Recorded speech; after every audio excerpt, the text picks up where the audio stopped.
Yes to Mr. Ranbir. Gentleman, आप लोगों ने जो अपनी जान पर खेलकर मुझे अपनी वफादारी का सबूत दिया है, उसके लिए मैं जिंदगी भर आप लोगों का एहसानमंद रहूंगा। और उसी एहसान का बदला चुकाने के लिए मैंने आप लोगों को इस छोटी सी पार्टी में बुलाया है। और ऐसे एहसान का बदला चुकाने का सिर्फ एक तरीका है, और वो है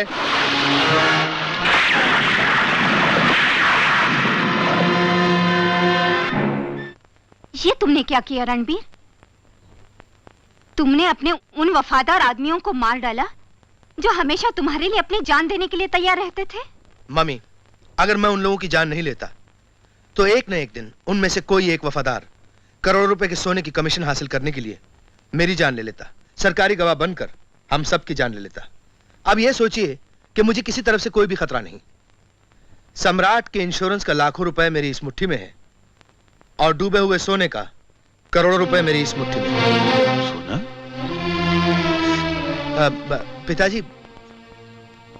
पिताजी, आपको इस बीमारी में उठ के नहीं आना चाहिए पिताजी। ये तुम कौन से सोने का जिक्र कर रहे थे? कैसा सोना? पिताजी, लगता है आपकी तबीयत वाकई खराब है। बातें मत बनाओ रणवीर। मैंने अपने कानों से सोना, समंदर, सरकारी गवाह ये बातें सुनी। जरूर कोई खतरनाक बात है जो तुम लोग मुझसे छुपा रहे हो। ओहो, तुम्हें क्या हो गया है?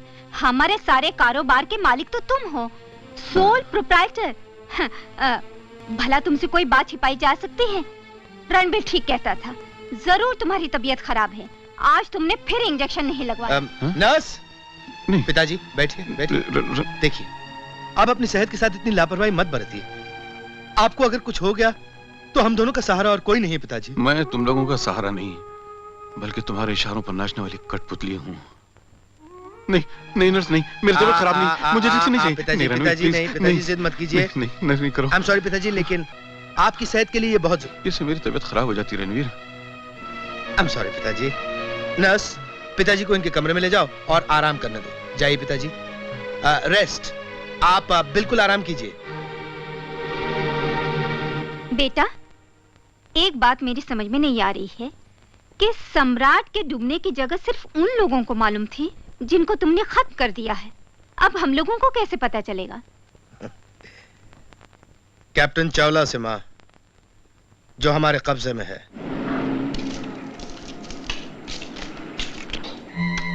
हाँ, ठीक है।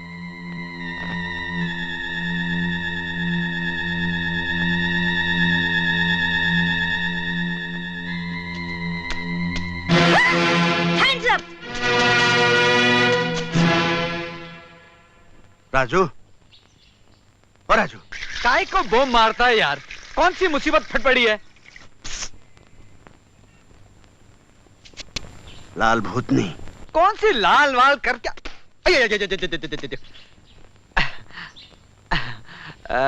मैडम मैडम क्या कर रहे हैं? हकाल बाहर कर उसे। अबे चुप। मैडम, हम बोलता है तुम दोनों गुंडा लोग हैंड्स अप करो। इंग्लिश समझ पड़ता है कि नहीं? नहीं मैडम, इसको इंग्लिश एकदम नहीं मालूम। अपन को बरोबर मालूम है। राम, हैंड्स अप मतलब हाथ ऊपर कर। अरे नीचे ऐसा अपन को मालूम मैडम। साले लोग हमारी मोटर का कबाड़ा करके अब हमारे घर को लूटने का गुस्सा है। क्या? तो तुम्हारा घर नहीं तो क्या तुम्हारे बाप का घर है? तो फिर अपन वेरी वेरी सॉरी मैडम। चल भाई राम, अपन भूल खा गया। ये तो अपनी मैडम का घर है। मैडम अपन चले, संभालो अपना घर। इधर का इधर ही खड़े रहो दोनों साले लोग। जेनिफर से भागने की ट्रिक बाजी की तो इधर ही लंबा लेट कर दूंगी। अब तुम दोनों जेनिफर के हाथ से बचकर किधर भी नहीं जा सकेंगा। इधर से सीधा 6 साल को अंदर जाएगा, समझा? Hello, police station, police station. हाँ, जेनिफर हियर। क्या? हमारा एड्रेस? हाँ, ये पापा। ओह, पापा। ओह गॉड, ये क्या हो गया? पापा, तुम्हारे बाजू को क्या हो गया? क्या हुआ पापा? ये सब क्या है? किसने इंजर किया तुम्हें? पापा बोलते क्यों नहीं? क्या इन गुंडे लोगों ने? अरे नहीं मैडम, क्या बोलता है? ये अपन ने नहीं किया। अपन को तो मालूम ही नहीं था कि ये तुम्हारा पापा। इनको किसी दुश्मन ने गोली मारकर समुद्र में फेंक दिया था। ऊपर से शार्क मछली इनको खाता था। अपन लोग ने इनको बचाया है। अरे पर तुम इनको हॉस्पिटल क्यों नहीं लेके गया? अरे अपना वो बेस्ट फ्रेंड है ना राम, वो समुद्र की हर मार हर चोट का बेस में बेस्ट मास्टर है। उसी ने दवा दारू किया है। देखो, हाँ होश में आता है। देखो होश में आता है। पापा पानी। हाँ अरे रे रे रे, ये क्या कर रही है? ये तो अगले बरस का भी पानी पिला है। देखो ऐसा करो, राम ने ये जड़ी बूटी दी है, इसको पानी में यूं भिगोने का, यूं। अब ये इनको पिलाने का भी और जख्म पे लगाने का भी।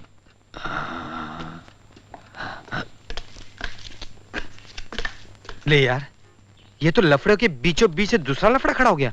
वो बुड्ढा तो उस लड़की का बाप निकला। अपन को अच्छा चांस मिल गया है। वो अंदर बाप के साथ अटके लिए, अपन चुपचाप भारी भार से फूट लेते। नहीं, अभी तो अपन अंदर फूटेगा। अपना अक्खा माल बड़ाऊ से वसूल करेगा। तू कौन से माल की बात कर रहा है यार? पंजे छक्के सत्ते का माल, जो बड़ाऊ को बचाने में पानी में बह गया। 7,000 रोकड़ा था। पिस्तौल और शार्क की मार से तो बच गया बुड्ढा, पन तेरे 7,000 के आंकड़े से उस बेचारे की खाट खड़ी हो जाएगी। खाट खड़ी हो या बिस्तर, अपन तो माल वसूल। अब समझा। उस छोकरी को देखकर तेरे दिल में छुछुंदर दौड़ने लगी है, तभी बड़ाऊ की साइड मारता है। हट बाजू, बाजू हट। साले में जरा भी जेंटलमैन पना नहीं है अपन की माफिक। क्यों मास्टर, तबीयत पानी कैसा है? तो ही वो राम है ना, चैंपियन डुबकी मार राम। हाँ बरोबर वही डुबकी मार। पर अपन को तुमसे एक प्राइवेट में बात करने का है। इस खिटपिट को बोलो बाहर जाए। नहीं, ये मेरी बेटी है जेनिफर। बेफिजूल की बात छोड़ो मास्टर, अपन जानता है, बरोबर जानता है। बेटी, इसको होली मदर ने भेजा। इसने मेरी जान बचाई। ये एंजल है। अपन को जल्दी है। बेटी, अब मेरा कोई भरोसा नहीं है। तू मुझे प्रॉमिस कर, अगर मेरे को कुछ हो गया पापा, तो तू इसका पांव कभी नहीं छोड़ेगी। यार मैं बोल रहा हूँ, प्राइवेट बात करने का तुम्हारा भोंपू बंद ही नहीं होता। अरे पापा को कुछ हो रहा है। मास्टर, ए मास्टर, मुझे अंधियारी आ रही है। मास्टर मेरे। सो गया भाई। Thank you very much, you are really an angel. चल हट, तू काहे को गले पड़ रही है? एंजल। बात बनी नहीं क्या? उस खड़ूस को बचा के अपन ने मिस्टेक किया। साले को वापस समंदर में फेंक देना चाहिए। क्या बोलता है यार? अक्खी दुनिया का भंकस मस्का मार रहा है। एंजल है, वो है, ये है, और क्या है, वो अपनी मुसीबत जिंदगी भर के लिए मेरे गले डाल देना चाहता है। काम की बात की तो बोलता है अंधेरी आ रही है। साला ठस से लुढ़क गया। अबे बरोबर तपास किया था, कहीं सचमुच तो नहीं लुढ़क गया? अबे मैंने नाड़ी तो पकड़ कर देखी नहीं उसकी। लुढ़क भी गया तो क्या है, औलाद तो छोड़कर मरेगा, माल अपन छोड़ने वाला नहीं है। औलाद तो छोकरी है यार, और तू तो छोकरी लोग से नफरत करता है, फिर पैसे कैसे वसूल करेगा? तू किस मर्ज की दवा है? छोकरी से माल की वसूली तुझे करनी होगी। देख देख राम, बचपन में जब अपन की नवी नवी दोस्ती हुई थी तो तूने अपन को कसम दिला दी थी कि अपन दोनों जन्म भर औरत लोग के साथ कोई भी टाइप का लफड़ा रखने का नहीं। और फिर तू तो हमेशा से जानता है अपन जरा जेंटलमैन टाइप आदमी है। छोकरी लोग से पैसा वसूल करने का आइडिया अपन को एकदम लोफर आइडिया लगता है। हाँ अबे वो जेंटलमैन के जन है। जुगार की जीत की वसूली का हक धर्म और कानून के हक से भी ज्यादा बड़ा होता है, और वो भी मेरी लकी जीत। मैं इस घर से अपनी पाई पाई वसूल करके जाऊंगा, और तुझे कहीं जाना, जा मार। अरे कुत्ते, कौन सा धंधा नहीं किया तेरे लिए, और तूने गोम्स की जान पर गोली दाग दी कमीने। अब देख गोम्स तेरे से कैसा बदला लेता है। तूने गोम्स का एक हाथ छीन लिया, लेकिन गोम्स के लॉर्ड गॉड ने उसको 4 हाथ दे दिए, और वो भी मास्टर सी डाइवर्स के हाथ।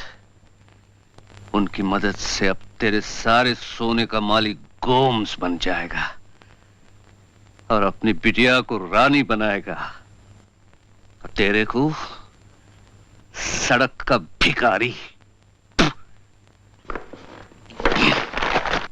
सोए क्यों नहीं अभी तक? अरे मेरे को नींद कहाँ, पर तू क्यों जाग रही है अजुन तक? दवा जो पिलाना है तुमको, ये लो पियो।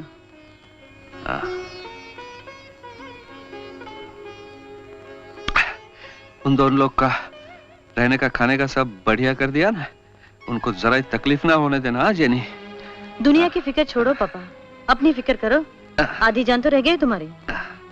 अरे मेरी फिक्र तो तू है बेट, तू जितनी जल्दी फैसला करेगी उतनी जल्दी मेरी फिक्र दूर हो जाएगी।